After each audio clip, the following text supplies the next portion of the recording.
We're going to finish today's morning session with Sangeeta Bhatia. As I mentioned, one of the co-organizers of today's symposium and a colleague of ours in the Koch Institute, and happens to be a colleague in my very office suite, which has been a lot of fun for me and has seeded a lot of collaborations between our two laboratories. Sangeeta is also a professor in the Department of Electrical Engineering and Computer Science and in the Institute of Medical Engineering and Science at MIT. She received her MD and PhD degrees from Harvard Medical School and did her graduate work with Mehmet Toner.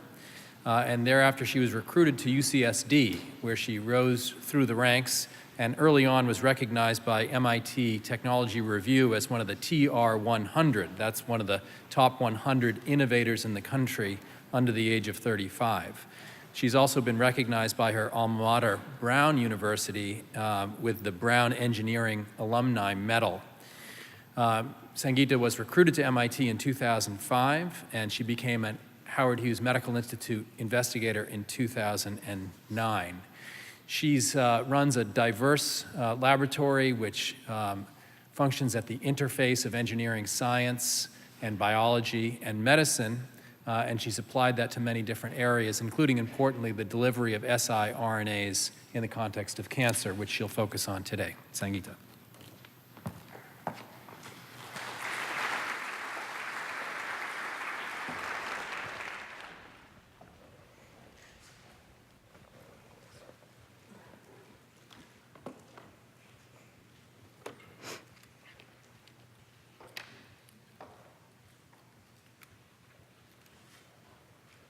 Stick it on here.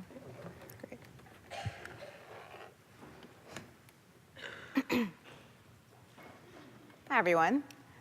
So welcome on behalf of Phil and myself. It's wonderful to see this room materialize full of bodies, because you started as an idea on a piece of paper. And my own personal happy birthday to Phil, who's a wonderful neighbor on the 4th floor of the Koch.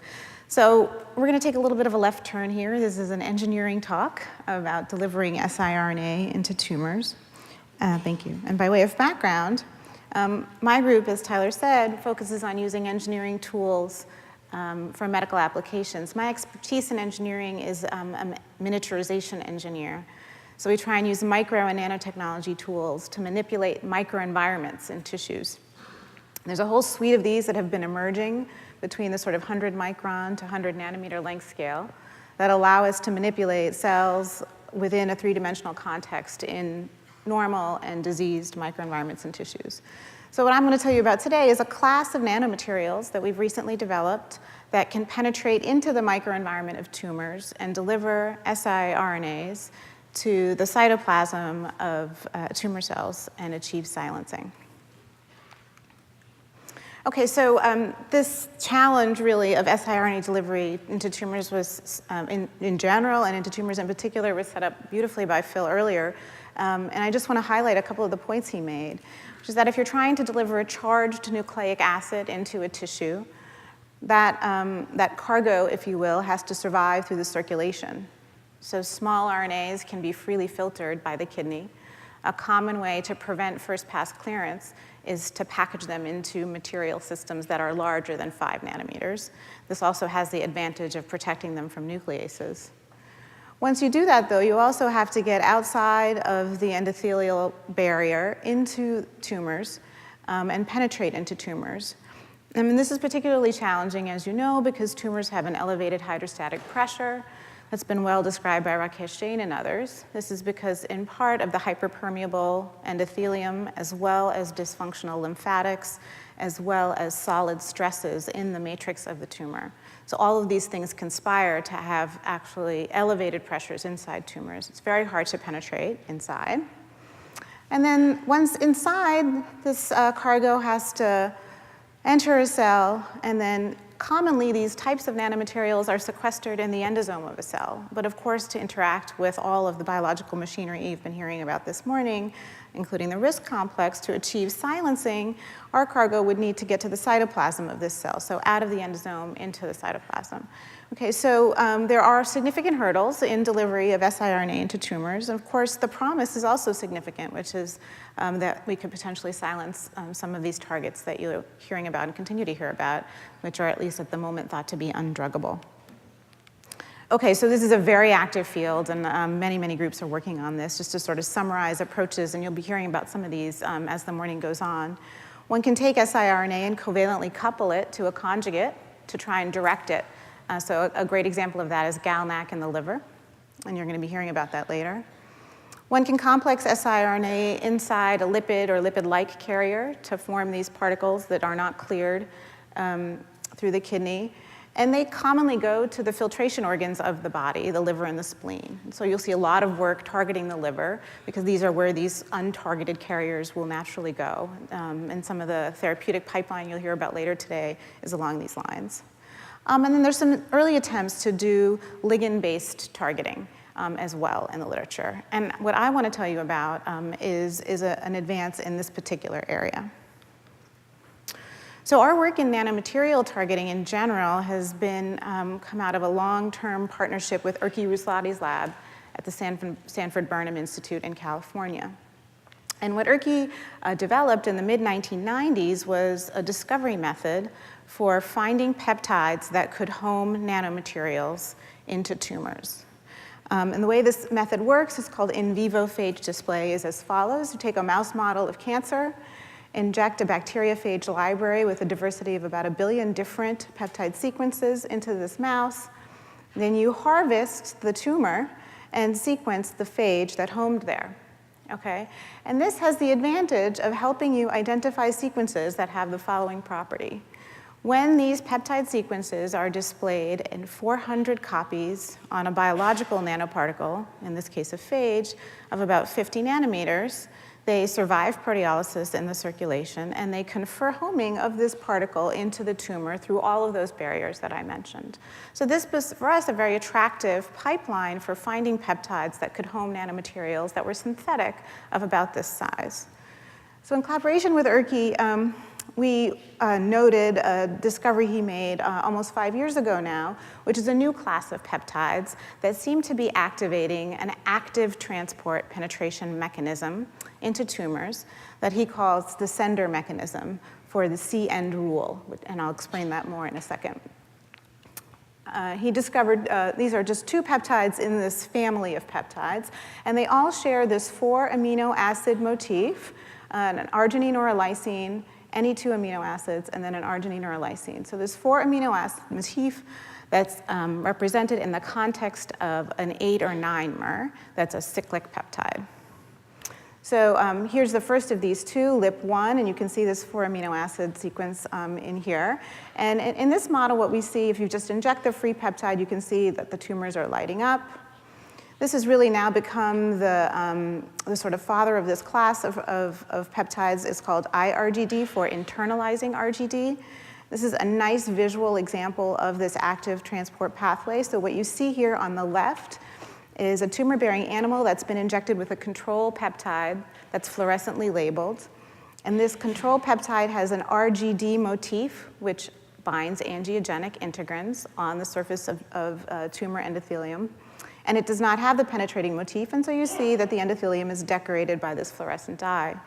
If instead you do the exact same experiment, but you expand the sequence to carry this motif, the sender motif, now if you come back within an hour, you can look inside this animal and you see that the tumor is lighting up with this cargo. Okay, so a bit more about this. Erkki's lab has been studying this now subsequently. This pathway is that we know this pathway has a couple of different steps. So the cyclic peptides will bind a homing receptor. So LIP1 will bind a cell surface P32. This is aberrantly expressed in tumors. It's actually a normal mitochondrial protein. iRGD, the second one, will bind alpha V beta 3. So whatever the cyclic peptide is will bind its homing receptor in tumors. It will get activated and relieve a C-terminal arginine, and that's why it's called the C-end rule, the C-terminal arginine. The C-terminal arginine will bind neuropilin-1 and activate this transcytosis mechanism. Okay, And so what Erke's group has been doing now subsequently is using this active transport pathway to deliver therapeutic cargo. And to date, they haven't been able to deliver siRNA. And so what I'll be telling you about is how we adapted this technology to that cargo. What they had done is deliver small molecules, nanoparticulate albumin, and even biologics. And in these experiments, what was done is simply co-injection of these active transport peptides with the cargo. And this transcytosis pathway was activated selectively in tumors and could mediate the accumulation of these various cargo. When Erke looked in a broad variety of tumors, they found 75% of tumors in this panel that they looked at in this study expressed high levels of P32 and therefore could be susceptible to this kind of delivery strategy. However, if you just conjugate these peptides to siRNA, as I said, you don't get silencing. Okay, and so we had hypothesized, as I mentioned to you earlier, that perhaps these were not getting out of the endosome. So if you deliver siRNA to the cell of interest, but they're stuck in the endosome, you're not going to get silencing. So how could one then build on this technology to get out of the endosome? So we came up with this idea. It's basically a screen, and it's really a hypothesis. And it goes as follows. So what if we made peptides that had two motifs, a tandem peptide, if you will, where the front end would be this tumor-penetrating domain, and then the secondary motif would have some membrane translocation properties, okay? And so where would one look for membrane translocating properties? Well, in fact, there's an abundant literature on cell-penetrating peptides, but normally they cross the exterior membrane of the cell. And so we wanted to use them in this way to get out of a trapped endosome. Okay, and furthermore, we wanted to create a system where we could essentially mix in any siRNA of interest and create a delivery vehicle without needing to covalently couple the siRNA to the conjugate. And the reason for that is an idea that Phil mentioned earlier, is this idea that eventually we'd like to envision a sort of a pipeline where we had modular pharmaceuticals, where you have a new genetic target of interest and an existing FDA-approved carrier, and you can just mix and move forward. So we wanted to avoid covalent coupling if we could help it. Okay, so we pulled a variety of these cell-penetrating peptides from the literature, and some of these are very well known, for example, HIV-TAT and the polyarginines. Some of them are less well known and less charged. For example, these are amphipathic proteins. Transportan, which you're going to see in a minute, is our winner, is a synthetic protein, a synthetic peptide that was discovered created in the late 90s, and it's a mixture of wasp venom and a neuropeptide that was done by Lugel and colleagues, okay? So the hypothesis in this experiment is that if you charge complex, negatively charged siRNA with these positively charged motifs, that these nanoparticles that result will present the tumor-penetrating domain in a multivalent fashion, which we know is important for the function, that they'll protect the siRNA from nucleases in the circulation, and importantly, that this membrane translocation feature of the ubiquitous cell-penetrating peptides would be masked, because otherwise the siRNA cargo would be everywhere, until the cargo was in a place of interest. Okay, so that's a hypothesis. We weren't sure that that would work. And the the tumor-penetrating peptide that we used was the first one that I mentioned, LIP1. Okay, so we did a screen, first just looking for silencing. And we find that virtually all of these silence to some degree, and some are more effective than others. And if you can see, and these are HeLa cells, and we're looking at GFP silencing, that if you complex these with siRNA, so by charge complexation, you get nanoparticles that are about 50 nanometers, and they all silence. And this one is the one that we chose to move forward with for a couple of reasons. First is it's relatively potent, and it's a novel mechanism. So this is this amphipathic peptide. It's not any of the arginines in these series. And it was the only one that it exhibited this property. This property is receptor-specific inhibition. So in this experiment, this is the inverse axis of here we're looking at percent inhibition of knockdown. And what we're doing is inhibiting P32 on the surface with free peptide. Okay, so we're inhibiting that first step in the pathway. And what we find is that we can inhibit knockdown in this system only when we add free peptide and not when we add control peptide. And so none of the rest of these were inhibitable by inhibition of that receptor. And so they failed the hypothesis. They were ubiquitous membrane translocators. They were achieving knockdown, but not in a specific way, whereas this one was. So we moved forward with it. Okay, so we went on to characterize this a little bit further.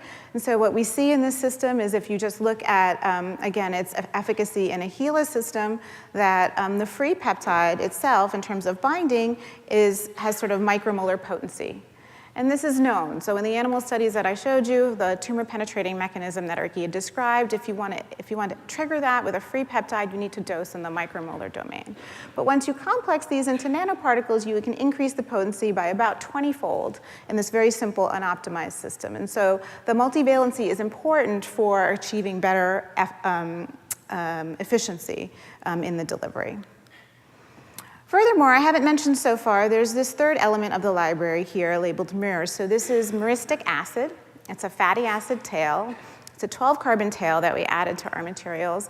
And this is a nice sort of bit of lab serendipity. The MD PhD student who was doing this screen at the time, whose name is Yin Ren, was really fascinated in the moment with enveloped viruses and how they are so efficient at delivering nucleic acid cargo. And many of them have myristic acid tails. So unbeknownst to me, when they made the library, they put myristic acid on every single one of these peptides.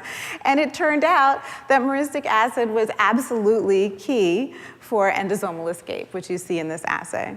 So this is an experiment where we add an impermeable form of calcine to the cells, and they light up the endosomes. And then when we add our complexes, you can see only in the case of myristic acid for transportin do you get nice diffuse release from the endosomes so that the fluorescence can fill up the whole cytoplasm. So this myristic acid seems to be quite important in this system.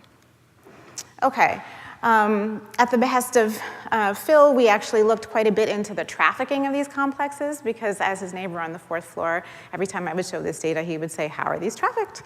And so we know a little bit more about that. We know that they go through the endolysosomal compartment, and we know through pharmacologic inhibition experiments that the pathway is not clathrin-dependent, not caveolin-dependent, but does require ATP, is sensitive to inhibitors of macropinocytosis, and is sensitive to inhibitors of lipid raft endocytosis. So we knew a little bit about the trafficking of these at the cellular level. How do they do in vivo? Okay, so now we complex these with siRNA. We're using a labeled siRNA so we can look at the delivery of siRNA in tumor-bearing animals. These are xenografts of breast cancer. We haven't yet looked at silencing in vivo in this presentation so far. Okay, so we made 2 different versions of these. So this is the LIP1 version that binds that cell surface P32 I told you about. This is the IRGD version. This is a version that has that control form of RGD that doesn't have the penetration motif that works via neuropilin-1. And this is lipofectamine. So lipofectamine is a nice lipid-like reagent for silencing in the lab, but we know that it shouldn't have good penetration properties in vivo. We look at a time course, and we first stain for CD31, so the tumor endothelium. And the important thing to notice is basically that the green siRNA in these systems is lighting up, and you can see it lighting up the tumors well beyond the endothelial border. And that's really the message here, is that over the course of a few hours, you see siRNA accumulation in the parenchyma of the tumor outside of the endothelium. And if you quantify this, you can see that the extravascular fluorescence is significantly higher in the penetrating domains versus the control domains. Okay, so just to sort of summarize everything I've told you so far before we get into therapeutic studies, I'm going to show you this movie, see if it works. To summarize.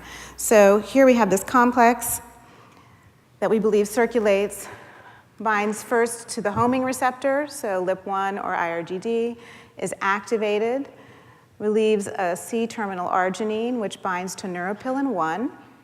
Neuropilin-1 activates this transvascular transcytosis mechanism, which I'm happy to talk more about at the break. We know a lot more about it now.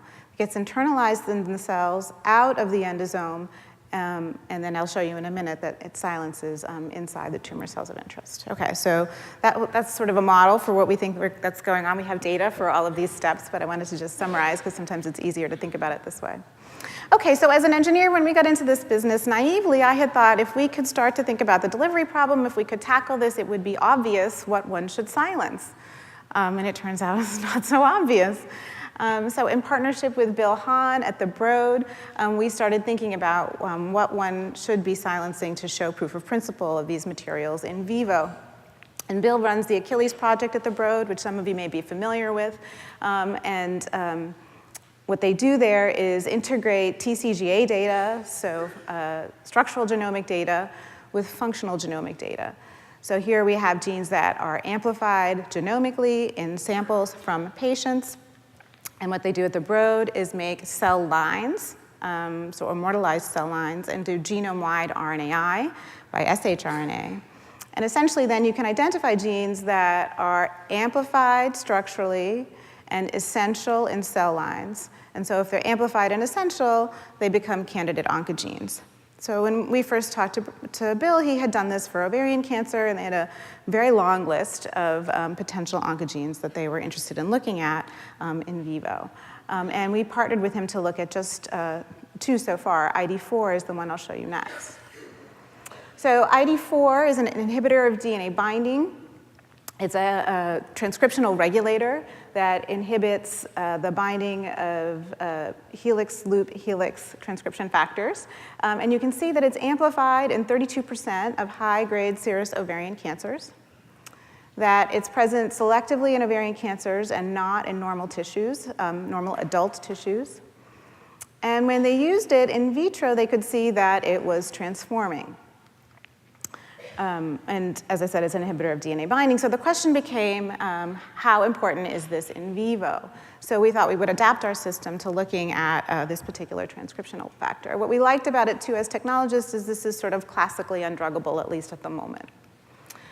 So the first thing that we did was take a bunch of cell lines from which one could make mouse models. So here, OVCAR8 and 4 are human cell lines of ovarian cancer, and found that they both express the receptor p32 that we know we need to target.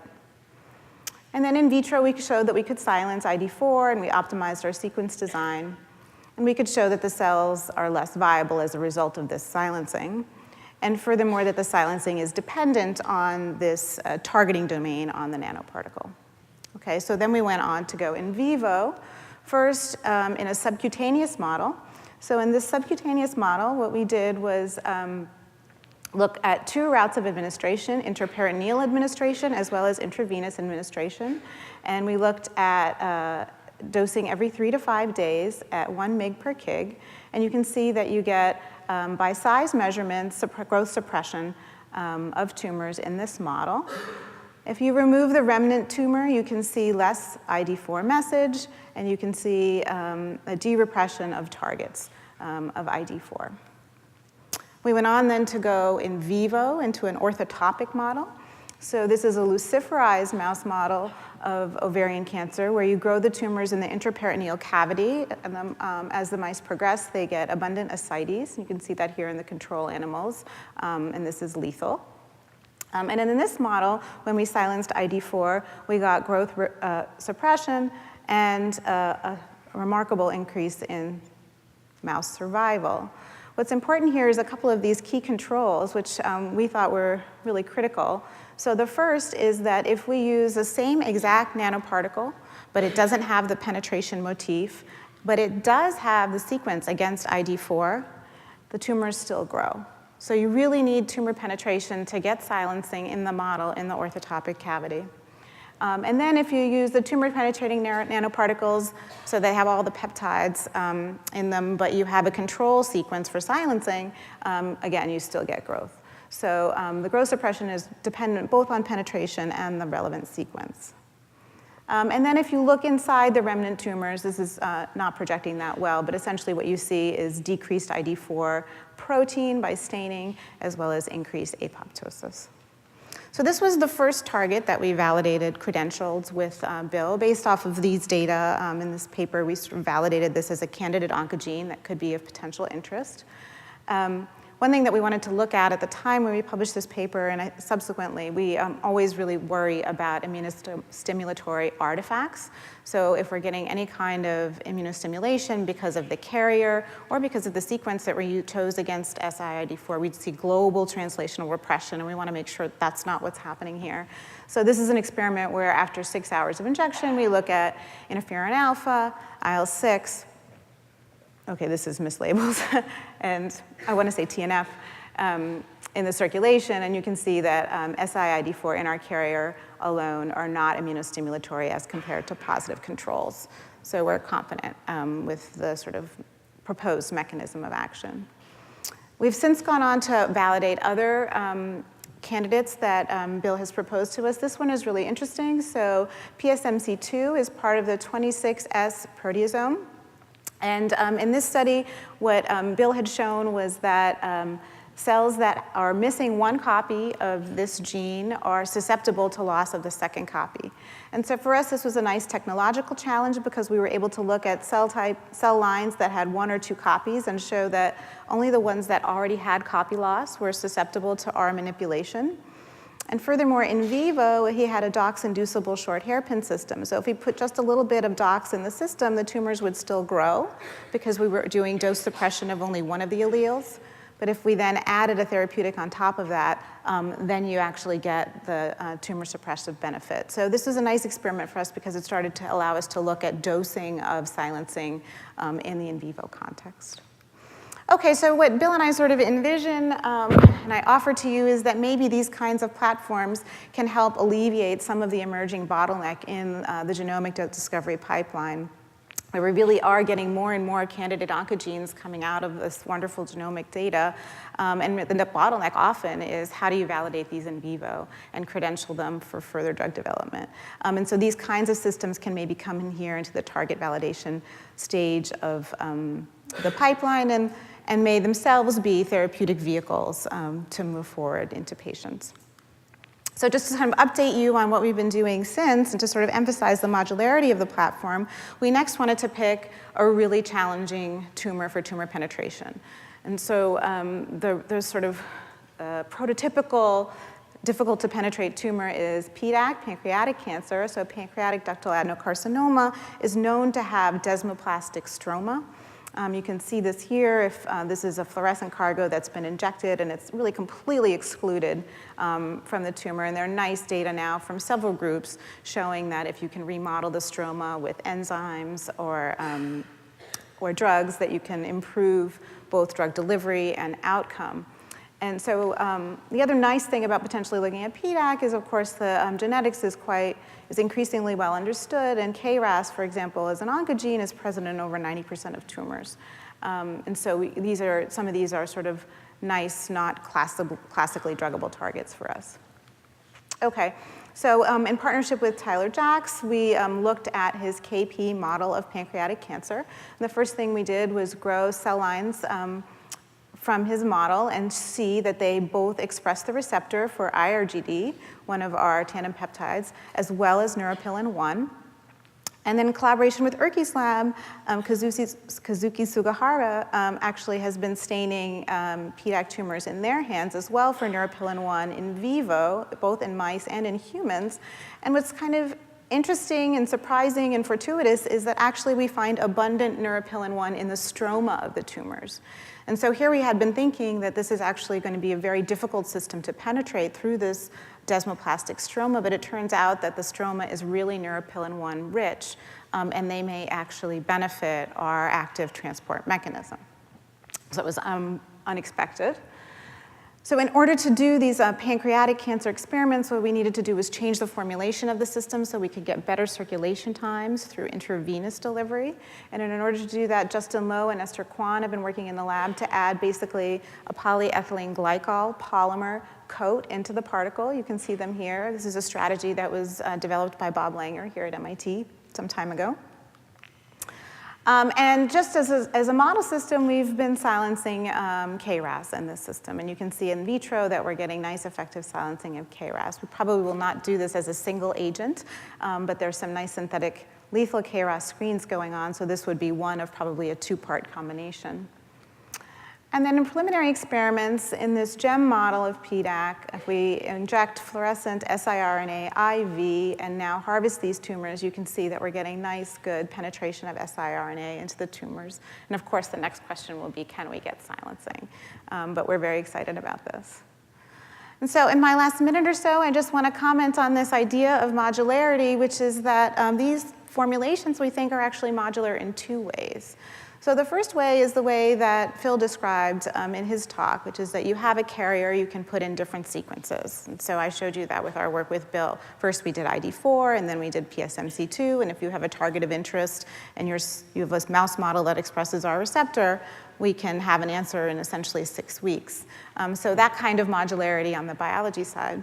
The other piece of modularity, which I didn't highlight, is the receptor modularity. So I showed you P32 homing and IRGD homing for the cancer application, but we now have actually projects in homing to many other cell types. So for example, we have a DARPA-funded project looking at traumatic brain injury, where we home these particles to the acetylcholine receptor in neurons in the brain, and they have the ability to cross the blood-brain barrier. We have a formulation of particles that we're working on that homes actively to macrophages. And we have a set of particles that we're working on that actually home to bacteria as candidate antibiotics. So the modularity kind of has two dimensions, both the homing dimensions and the cargo dimensions. So just to sort of summarize, I told you about these tandem peptide nanomaterials that have tumor-penetrating siRNA delivery and knockdown.